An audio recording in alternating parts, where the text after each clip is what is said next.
thank you for pushing play. Be sure to, they always say on YouTube, be sure to subscribe. Oh. So you can know every time we do something like this. All right? And our special guest tonight is the producer from Ohio, Michael Anthony Forney. He'll be coming in soon. Y'all need to be searching that like I am. Michael. You said Anthony Forney. How you spell that? Forney. Just like it sounds. Right. Can you hear us? Yeah, can you guys hear me? Yeah, how you doing? It's been a long time. I'm great, man. It's good to see both of y'all. Wow. Right. It seemed like, honestly, time is fast, man.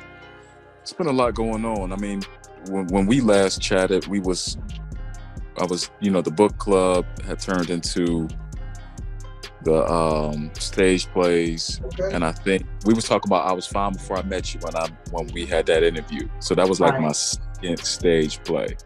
Right. That's like second time. That was at Powers Auditorium. That's 2012. So like since then, man, we've done multiple shows. Okay. Powers, Columbus Palace Theater, Packard Music Hall, Cleveland. Mm-hmm. So we had done numerous shows on the stage. And then I just found myself, like I was kind of running myself thin. Like it had got to a point where like I loved what I was doing. I was doing it for the city, bringing people out. We was doing events and different things like that. But as I got older, I started I wanted to narrow my focus on what it is that I wanted to do, that I wanted to be somewhat known for, per se. I love the writing, I love the directing, I love the producing aspect. And I was kind of scared to do that because I was like, I just wasn't never really one thing. Right. You know what I'm saying? So I was kind of scared because, money-wise, business-wise, you got to let some people go. Some people, it was a period of my life, man, where I was like, okay, I gotta make a move. So obviously, long story short, I stayed directing, I stayed producing, I stayed writing. And from there, I think it was 2018. Man, there's so much has happened. As a matter of fact, 2015, we bought we bought a huge building, 3-story, 30,000 square foot building. Yeah, in Pennsylvania. Mm-hmm. We put the studio in there. We put I had a cafe restaurant. We put a coffee shop. And the suburb mall in Pennsylvania. It was so much going on in that. And we sold the building. We sold it. We had it for 3 years and then we sold it. Mm-hmm. And then, because I was still kind of all over the place. You know what I'm saying? I was like, I kind of went away a little bit from producing stage plays and then went into this entrepreneurship where I was like an investor. Right. So I invested and got this commercial real estate. So I was getting into commercial, but I was still, doing the plays and everything else. But I always wanted my own. I wanted my own theater. I wanted my own space for book clubs and open mics. So we accomplished that. We had to do it in Pennsylvania, not home, because home wouldn't let us in. Right. Home, man, we had searched for. And you guys are getting exclusive. I mean, what you deserve, because like I've always, In Your Lap was like one of my first like exclusive major interviews ever, man. Like before anything popped off. And then after that interview I did with y'all, like everybody else came. It was like a domino effect. But a lot of people tell us that. I'm like, are you serious? They're like, man, yeah. After we interviewed what you got, we interviewed all over the place. I'm like, awesome. That's good to know. No one knocked on the doors, like, until after that happened. Anyway, we had tried to get, you know, a couple places in Youngstown. Mr. Anthony's on the River. They denied me for that. I thought that was yours. I just What's thought that? that was it. I thought that was it. It's called Mr. Anthony's. I'm like, yeah, Mike finally got his spot. Yo. We tried, man. Right by the B&O. We tried to get the B&O. We tried to get the 5th floor. I don't know if y'all remember the 5th floor back in the day. Yeah. We tried to get that whole thing. We've been through that too, you know. We found some people we could work with too, but I know how easy it is to get distracted. It forces you to be all over the place, sort of, because you're multi-talented, and then you find yourself, I need a building. I want to be able to do this. And like you said, you accomplished it. And we did too. I was in a studio, long story short, but then, you know, the father, Abba, began to say, he was like, this is not yours. This is not your studio. And you're not going to be here long. And when I looked around, because, you know, I enjoyed working with these people and everything, but so I understand the journey. I understand too about the venues, trying to search for them. And it's crazy because the history of Youngstown is nothing but motion picture, right? With the Warner Brothers. And it's good that you did use many of the venues there, right? What's your favorite venue in Youngstown, Ohio? It's kind of freezing up. All right, there you go. That's okay. What's your favorite venue in Youngstown, Ohio? That you used that, you know, really worked well for you. You froze up. The last I got was what's my favorite venue?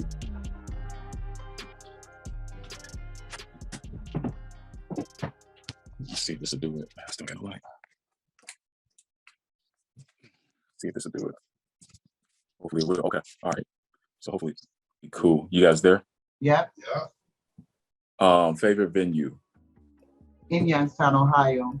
Because I was saying that there, you know, with our history, the city's history, there's a lot about motion picture there with the Warner Brothers and all that. And so it's strange that it's so difficult with all the stages in that city, and it's supposed to be open to that. So we know that story. So yeah, it's gonna sum it up and ask you, what was your most receptive venue there, or which one do you enjoy or don't mind using again? Ultimately, it was Powers. Powers and the Dior family, and they just, I mean, I opened the doors for independence. And a lot of people don't realize, but like in 2012, when I did that, well, there wasn't no independent, you know, promoters or, you know, us actually booking our auditorium. It was like Jacarius Johnson, you know, he was doing his plays there. If Hips Can Talk with Lisa Ray and all of them. And then you had like Mint Condition and all of them, they was coming from other promoters. So like we had opened that door and then everybody else came in. So that it was a lot of love. It will be the Dior Powers auditorium. Right. And we had the pleasure of being at that one. We went to that one and it was awesome to see your first stages. So are we beyond stage plays now onto motion picture, or are you still doing both in a Tyler Perry kind of way? So we, the stage is like, that's my love, man. I love the stage. They had to push me to get off of there. We was 2018, we was theater. As a matter of fact, the day before our dress rehearsal in Columbus, the engineer, he had got a phone call from Tyler's people. This was like a crazy coincidence. Mm-hmm. And right on stage, they're doing my lighting and everything. The show is the next day after.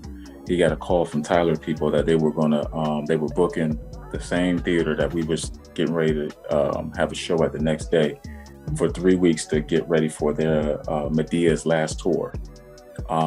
So anyway, that particular day, those two things happened. That thing happened, and then I was sitting in the audience and I'm looking at the stage and I'm like, I got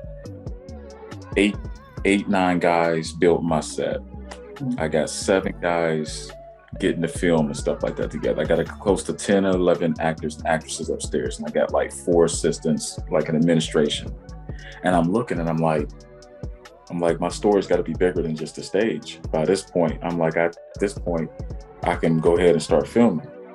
Right. You know what I mean? I can tell the whole story, the backstory and everything else. It was a little bit of fear there because I never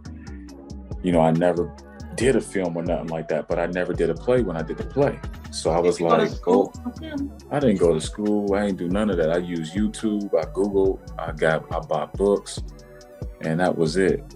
So yeah, it's a complete entertainment empire, you know, theater, film, and television. Obviously, we're focused on television right now, you know, and that's just where we're at. We're having fun in that right now. What separated you from being someone that watches the play to being someone who sat there and directed the play? You know what was when you say what separated me from like watching it to be it was like the audience reaction, man. Like I was at a play at Powers Auditorium one time before it was, you know, a bunch of celebrities in it, and I was on the balcony, like I couldn't even get to the floor. You know what I'm saying? I was innocent. I was young, you know what I'm saying? And I went because everybody else was going, but I was like noticing like the reaction and the response from like the audience. And that was like powerful to me, because I was like, man, if you got something to say or you want to show something, like this is the opportunity, this was the platform to do it. So there was a lot of things going on in my mind. There was a lot of things that I wanted to share with people. Obviously I had a book club and I wanted to share those conversations, but this was like a bigger, you know, people, I created the niche for the book club, and it was a cool thing, but it just still wasn't like, it wasn't big. And like, I felt like the next thing to that for me to actually get out what I was thinking or what can help us as a community and people was writing the plays and directing them. Right. I think I'm on and off Facebook, but I remember reading when you were coming to that point, you shared that you wanted to put your, I don't want to say opinions, but your input, you know, into your plays, into your film, your message. You wanted to put your message in there. So I did catch when you caught that you was ready to make that transition and step out and share how you feel about things, but do that through your film. Right. So that's awesome, cool. And the actors that you're working with, tell us about the Goon Squad. The Goon Squad. So that's a it's a special name. Like, so when you think of the Goon Squad, think of like you know, you got the Army, you got the Air Force, you got the Navy, and then you got the Navy SEALs. So the Goon Squad is equivalent to the Navy SEALs. The Navy SEALs is like hard, raw. They do anything. They'll kill to get, you know, whatever it is the mission is. The Goon Squad is a collective group of actors and actresses that's been with me for a while. They've been developed. They drive from many miles. They'll practice under a table. They'll practice in the basement. They're raw. They're not egotistical. They're trained, and they honestly are probably the best thorough in this Midwest area. Wow. And so yeah, I call them the Goon Squad. It's just the name. I've always been a big fan of the Goonies. I'm in the middle of like trying to rewrite the Goonies and get the rights to do that, because I grew up on that. Yeah. That's our favorite movie. Me and my cousin. Hey, let me be dude though. You know what I'm saying? Who is Mike? You know, I mean, I don't want to like disrespect nobody, but my lack of intelligence with trying to describe Buddy from the movie. But come on, you laugh. You know what I'm talking about. Let me play that part, bro. That's right. It's a couple movie. Yeah. Mike knew what I was talking about. You know, I ain't gonna just. I don't want to say because I might be wrong. Nah, you did. Let me play the part. But back to the Goon Squad. I've been watching Mr. Forney and his Goon Squad. I didn't know that's what they were called. You have an awesome, I'm gonna say a commercial that your team did. I believe it was for some type of contractual company, and one of your goons in the commercial stood out to me, and I kind of looked him up. Come to find out that this dude is my cousin. I call him Red. Y'all call him Allen. Get out. Man, you know what I'm talking about? Yeah, I know who you're talking That's about. family, bro. So to see him develop with you, to watch you develop, because 2010, Red wasn't with you. You know what I'm saying? When I met you, Red was not a part of the Goon Squad. To watch you develop, to see you encounter different actors, actresses, put them on the squad, wing them. 10 years later, yeah, come on, bro. I'm talking about the commercial so good. It made me want to go look for a job on the internet. Like, and we would have went to Taylor and would find me a job. Like, for real, bro. Like, that's Red doing the construction commercial. Right. That's Mike Forney's commercial. Stop. Right. So that's big up. I can't even. I'm so excited, bro. Like, our actors, man, all the way around. That was the one thing, man, I was big on. Because, you know, a lot of actors in this area per se, they're doing it for a resume, and that just didn't fly with me. I've been paying my actors since 2014. Okay. And my actors, whether it's through my commercials, whether it's on stage, whatever, they're making money. This is a business, and that's what we're trying. That's what I'm trying. Well, I think we are doing that. It's not trying, we're doing that. Right. You know, we emphasizing that this is a culture. This is show business for a reason. I hate to see, you know, once I got into the film world, you know, I'm gonna give it to y'all exclusive. Once I announced that we was coming into the film and television world, you know, there was a little bit of static, you know, locally with, you know, people who've been there before I was there, you know, no problem. That's, you know, there's nothing wrong with that, you know. There's room for everybody. But the one thing I noticed, I'm like, I couldn't stand to see the fact that there's been, per se, producers or whatever that's been established for 7 years to my 1 year, and they still not paying their actors and actresses. And I feel like, you know, sometimes it is sore. Sometimes it was sore. Like, I'm paying actors, and at the end of the day, you know, at the DUR, I remember in 2014, 2015 too.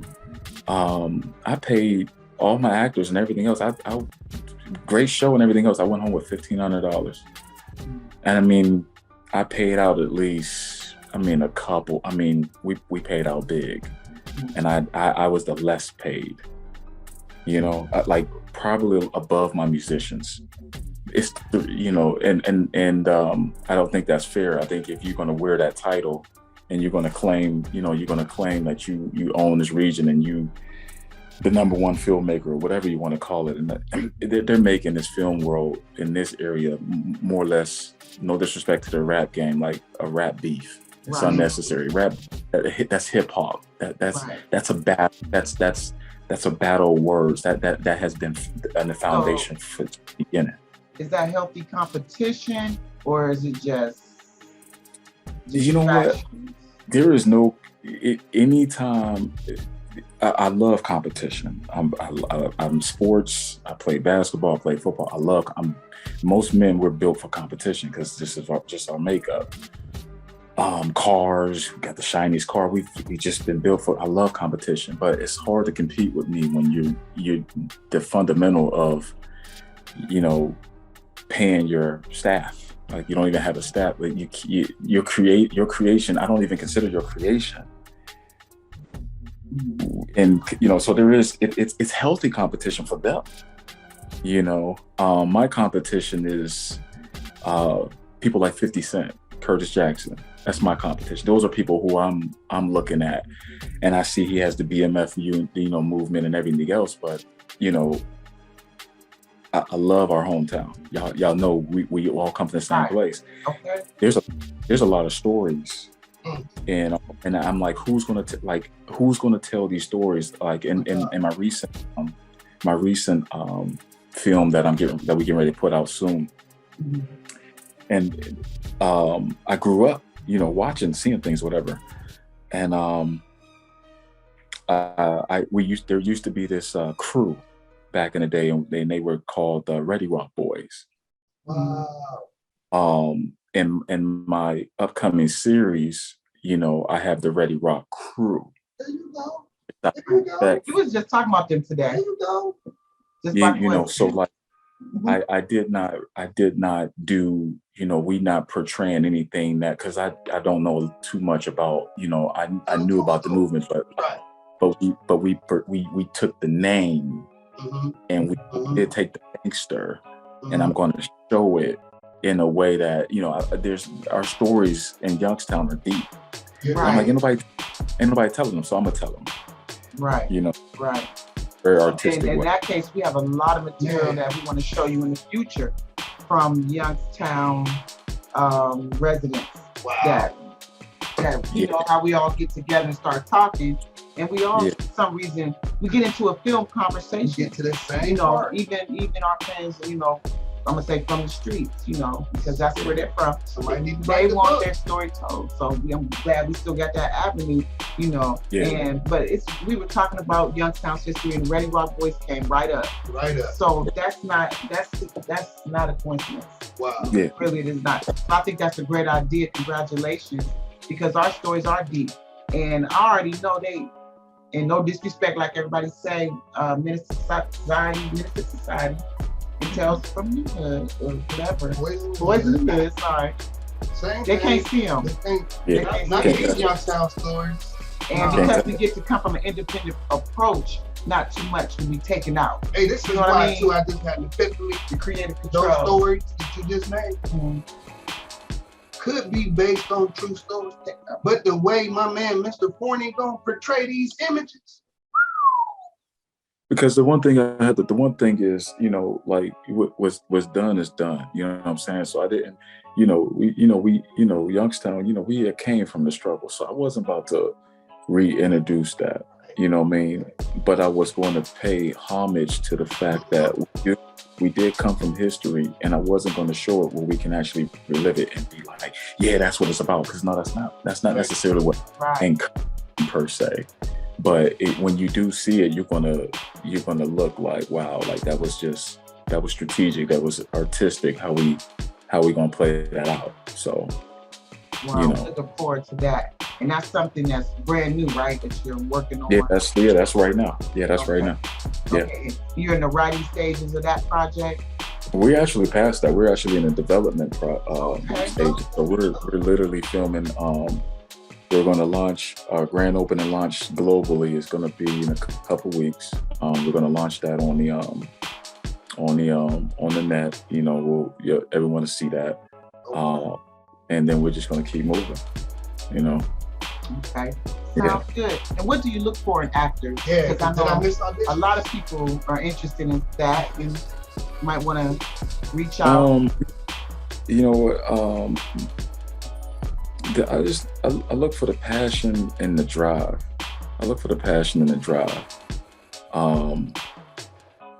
That's what I mostly look for. Just the drive and the passion. Like if you're really, really passionate about it and you have a drive, like this is just what you want to do. That's what I mainly look for when it comes to that. And who are your role models too? I know you like Tyler Perry. I mean, you know. That's cool, man. Like he's what he represent. I love what he represents as far as what he did. Like he triggered me when I started, but it don't end with him. Like I'm a big fan of Jordan Peele, M. Night Shyamalan, The Sixth Sense. I'm a big fan of him. Big fan. Me too. Big. Lately anymore, who's been on my radar? I definitely Ava DuVernay is like I like Ava DuVernay for sure. What did she when do? she did about the kids that was in Central Park and they got blamed for Okay. Like her writing ability and her storytelling ability is on a whole nother level. She actually schooled me from a distance on when you write, you got to write from here, then here, and then the rest will come. You know, the serious business. So like, you know, but those three, they stand out. Who do you think about Shonda Rhimes? Oh, Shonda's the queen of her ship, man. Right. She is a boss. She's a boss. That's the highest level. You know, like in that conversation, but Shonda she's a beast. Yeah, when I found out her through Grey's Anatomy, I was just impressed. Because I'm a writer as well, so I'm like, whoa, you know, and then, you know, it branches off to be more. And I know with all these production studios here in the Black Hollywood, they're looking for it and they're waiting on it. The more, the merrier. I mean, if that's the business they're in, they need as much talent that they can get from directors to producers and everything. But I wanted to commend you on staying strong and staying in your hometown. Like you said, you know what it's like in Ohio and the struggles we face. And I'm gonna just keep using the word distraction, because once we get over those hurdles, we realize, oh, that wasn't nothing. That was a distraction. But it helps us to know what we are going to do, what we're not going to do. You know what I'm saying? And then we're experiencing many different things. Before we hired the people, we did it ourselves, right? So I seen that in your work, and I'm like, the wall. That's awesome. And the fact that you didn't go to school for it, and but you still doing it. Yeah. And any classes, any extra classes, or you just doing all that self-learning, using all your resources? Yeah, self-made, man. It was it seemed like it just came natural. Like, you know, I even did it. You do any teaching right now? Oh, absolutely. Yeah, we do workshops. We do, you know, we built a whole empire of this. Like, this is, we're in the middle of, we've been in negotiations for about 6 months now for our headquarters, like, you know, land. Like, this is serious. Like, that's it. Right, and if you slappers who are watching want to get more information, you can go to www.michaelanthonyforney.com. Just like it sounds. F-O-R-N-E-Y. Not hard to find it all. And also same thing on social media, your handles and everything. So, any more questions from Mike this time? I got one question. I'm probably gonna be the voice of probably 100. No exaggeration. It's at least 100,000 people want to know this. If I want to be in your next situation, what I got to do? All you gotta do is go to the to MichaelAnthonyForney.com and just there's like one of those tabs. Just sign it, put your name in. Somebody get back to you, and then, you know, when you get that call, just don't miss it. I think I saw it under the Goon Squad. You scroll down and it's like auditions. Stop. Is that easy? Yeah, I think that's where you find it. It's that easy, y'all. You want to give with Mike Forney his upcoming productions. Woo, you got a lot going on. He took a little time out to get back with In Your Lap, as he says. He came here first. Then after that, it blew up for him.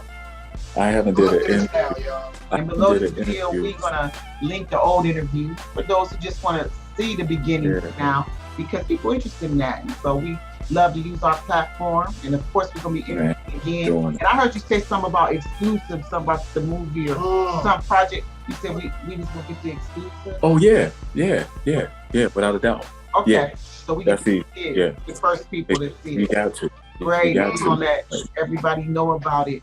And so I guess since we got a couple minutes, there's a 50 question games that Remix and I'll play. We ain't gonna ask you 50 though. We ain't gonna do 50. People never get to 50 anyway, but you got them. And Mix will try to take over. Take over. We're gonna share the questions. All right, I'm gonna start here. Share the questions. All right, so these just random questions. There's no right or wrong answer. Okay. Some of these questions will be phrases. You just say the first thing that pop into your mind. Okay. I'm gonna say number one. What time did you wake up? What time do you wake up? 4. Favorite flavor of ice cream? Praline pecan. I don't know nothing about that, bro. What kind of car do you drive? Okay. I had a Jag. Now I drive a Kia. A Kia. What's your dream car?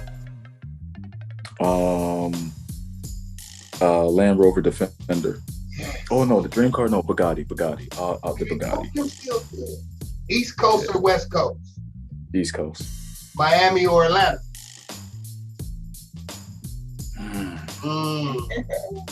Miami. I heard that. 3 words to describe yourself. Driven, focus, discipline. Okay. Anything you want to ask me?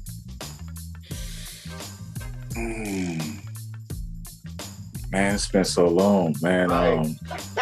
You know, how you still look the same?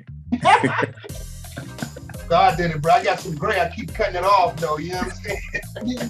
You look the same too. Yeah, you do. But you went through some transitions, but you look the same too. Yeah. Cut the dreads off, you know. I'm grown back. Yeah. All right, so now that you reached your millionaire status, you're there. What was your nonprofit interest? Charity. Yeah, as far as philanthropy. Oh yeah. Animal charity for sure. Cancer. And heart. Okay. Heart. And for sure. Have a dinner with anybody who's passed on, who would it be? Celebrity wise, I believe that question, but it doesn't have to be celebrity. Dr. Miles Monroe. When I say politics, what's the first thing that comes to your mind? Criminal. What's your favorite song? Favorite song is Forever My Lady. Okay. Jodeci. Zodiac sign. Aquarius. And let's see, what's that? Your favorite hip hop artist? Jay-Z, Nas, they're at the top. Jay-Z for sure at the top. Favorite hip hop. I'll stop at Jay-Z, but Jay-Z for sure. Jay-Z. This one ain't on here. I just made it up. My name Remix. If you can change anything in this world, what would you change?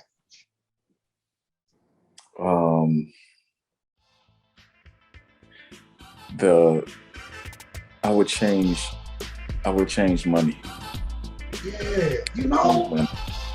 I would change it. What's your current situation in 3 words? Current situation, in 3 words. Mm-hmm. Peaceful, adventurous, and divine. Okay. Who taught you how to ride a bike when you were? Do you remember? Chanel Price. She's resting in heaven right now. But Chanel Price. Okay. My. Okay, Tupac or Biggie? Oh, Biggie. Okay. How many brothers do you have? 3.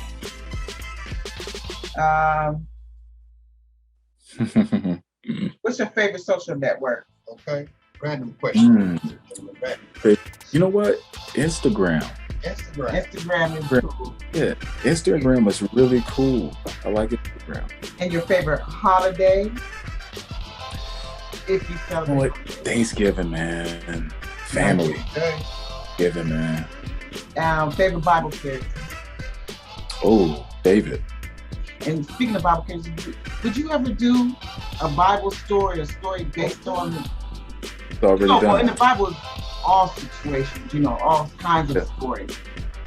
Did you ever do something like that? We got one of those in the pipeline right now. Cool. Because I think that's important for producer directors. Because I don't like Spike Lee, but I love Jordan Peele because he do big things for us. You're gonna love me.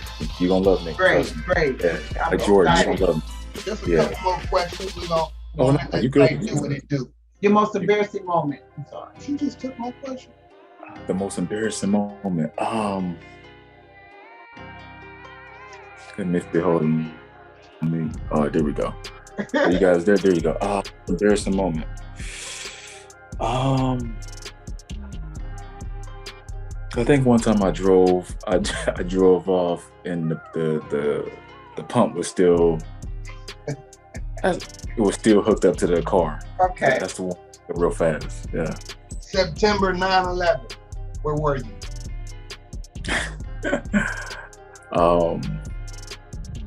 At an ex house. Speaking of ex, what's your marital status at this time?